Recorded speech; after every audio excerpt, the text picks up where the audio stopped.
ফতুহাকে আমি দেখেছি মহিলাদের ঘরের মতো ডেকে নিয়ে কথা বলতে। ইসলামের কোন জায়গায় লেখা আছে আপনি একজন পীরজাদা বলে দাবি করেন? তারপরে আরেকজন মহিলা, সে কোন রাজনৈতিক দলে আমি জানি না, রাত 12টার সময় কিসের জন্য তাকে হোটেলে ডাকা হয়েছিল? নামটা কি জানো আমি ভুলে যাচ্ছি, নাজিয়া ইলাহি। আমার প্রশ্ন, কি কারণে? আপনি তো কোথায় কোথায় অনেক কিছু করেন। দেখুন, আমি ও আমার সঙ্গে যা বলেছে ওর কোর্টে দাঁড় করাতে পারতাম, কিন্তু এখন আমরা ফুটবলকে শ্রদ্ধা করি, যার কারণে কোর্টে দাঁড় করাইনি। ওর কোর্টে যদি আমি মনে করি 1 মিনিটের মধ্যে ওকে কোর্টে দাঁড় করাবো, আর ওর যদি হিম্মত থাকে, ওর একটা দুটো দালাল আছে এখানে ভাঙড়ে, সেই দালালগুলোর কাছ থেকে টাকা নেয় আর বড় বড় কথা বলে। ওকে আমি পরিষ্কার বলছি, যত নেবে নাও, পারলে তোমার দালাল যে আছে তাকে ক্যানিং করে দাঁড় করে দাও বা ভাঙড়ে দাঁড় করিয়ে দাও, ক্যান্ডিডেট করে দাও। আমরা দেখে দেবো মানুষ তোমাদের সঙ্গে আছে না মানুষ আমাদের। শুনলেন, প্রত্যেককে বলবো ভিডিওটা আপনারা না টেনে প্রথম থেকে নিয়ে শেষ পর্যন্ত অবশ্যই আপনারা শুনবেন এবং শেয়ার লাইক অবশ্যই আপনারা করবেন। যারা ভাইজান নওশাদ সিদ্দিকী ভাইজানকে যারা ভালোবাসেন, প্রত্যেককে বলবো যে আপনারা অবশ্যই কি শুনবেন।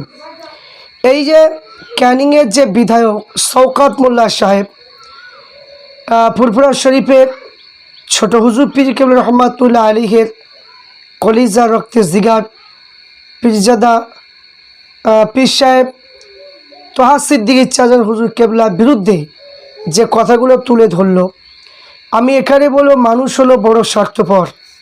কেন?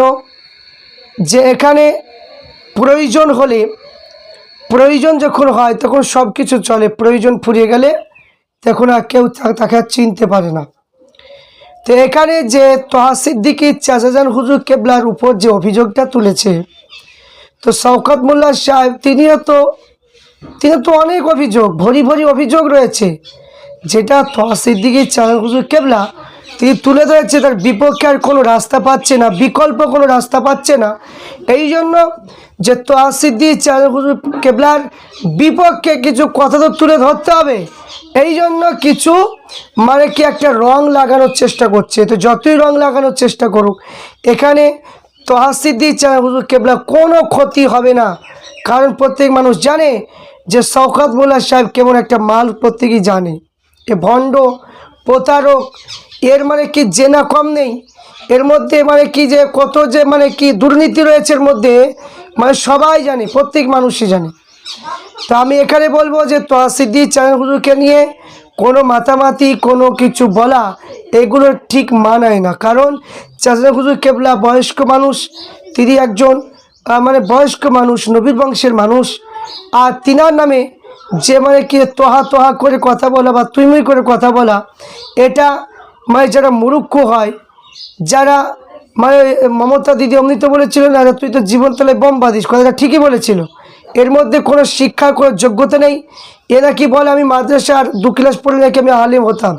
আলেম হতো না, জালেমের ডিম হতো তৈরি।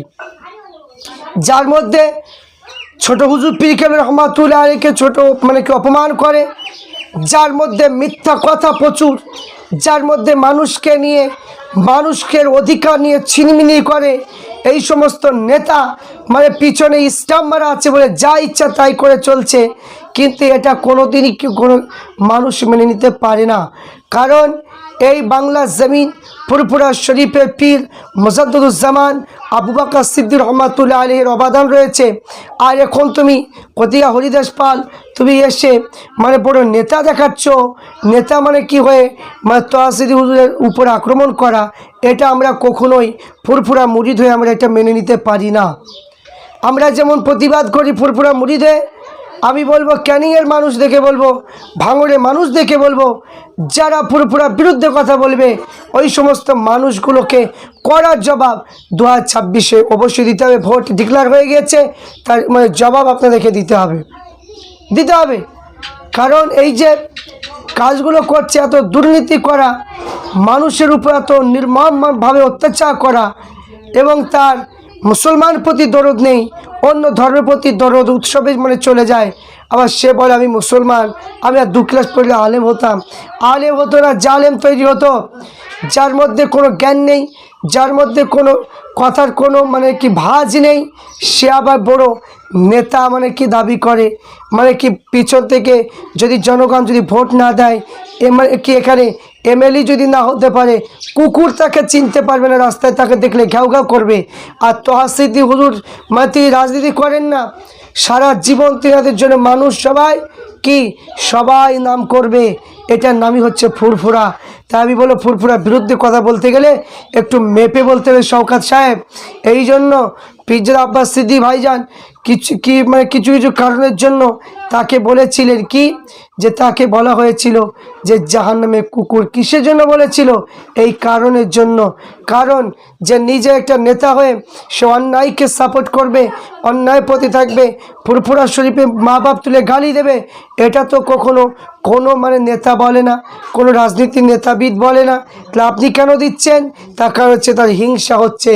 এই কারণের জন্য যদি পিরজাদা আব্বাস সিদ্দিকী ভাই, নওশাদ সিদ্দিকী ভাই বাপ মা তুলে যখন গালি দেওয়া হয়, এই জন্য তোহা সিদ্দিকী হুজুর কেবলা এই কথাগুলো তুলে ধরে তাই শওকত মোল্লার বিপক্ষে কথা বলেছিল। কেন? যে তিনা পীর আউলাদ আর তিনার বিরুদ্ধে কথা বলবে। এখন যদি শওকত মোল্লা সাহেবের মা বাপ তুলে কেউ গালি যদি দেয়, তাহলে সে কি শুনবে? কোনোদিন শুনবে না। তাই এই জন্য তোহা সিদ্দিকী হুজুর কেবলা তার যোগ্য জবাব দেওয়ার জন্য তিনি কথাগুলো তুলে ধরে। তিনি কোনো রাজনীতি করেন না, তিনি অন্যায় প্রতিবাদ করে। আমরা দেখছি যতদিন থেকে আমাদের জ্ঞান বুদ্ধি হচ্ছে, আমরা দেখেছি তিনি অন্যায়ের বিরুদ্ধে প্রতিবাদ করেছেন। তিনি কোনোদিন অন্যায়কে আশ্রয় দেননি। তাই এখানে তিনি তো এখনও বলছেন যে আমি পিরজাদা আব্বাস সিদ্দিকী, নওশাদ সিদ্দিকী ভাইজানকে রাজনীতির দিক দিয়ে আমি ভালোবাসি না, কিন্তু সে পীর আউলাদ, সেই দিক দিয়ে আমি ভালোবাসি। তিনি প্রতিনিয়ত কথা বলছে। তাহলে এখানে বুঝতে হবে যে জিনিসগুলো কি চলছে। তাহলে এখানে যে শওকত মোল্লা সাহেব যে মেয়ের অভিযোগ দিচ্ছে, এই অভিযোগটা এটা হচ্ছে ভুল। এবং কোনো মানুষ যদি কোনো মহিলা যদি যায় যে মানে কি হুজুরদের কাছে দোয়া নেওয়ার জন্য, তাহলে তাকে কি ফিরিয়ে দেবে? কি এই শওকত মোল্লা সাহেবই তো নিয়ে গিয়েছিল, যে মানে কি মহিলাটাকে নিয়ে গিয়েছিল। এবং শুধু তাই নয়, নাজিয়া খানের সম্পর্কে যে কথাটা বলেছে, এইগুলো কোনো কিছুই নয়, এইগুলো হচ্ছে ফেক কথা। কারণ এখানে 2026-এ বাজার গরম করার জন্য শওকত মোল্লা সাহেব এরা ষড়যন্ত্র করছে। যেমন রানী বিলকিসকে যেমন এখানে মানে লিলিয়ে দিয়েছে নওশাদ ভাই পিছনে, এরা হচ্ছে আখিরাতের কথা ভাবে না, কবরের কথা ভাবে না। এরা দুনিয়ার স্বার্থের জন্য, দুনিয়ার জন্য একটু নেতা হওয়ার জন্য এরা মানে কি সব কিছু করতে পারে।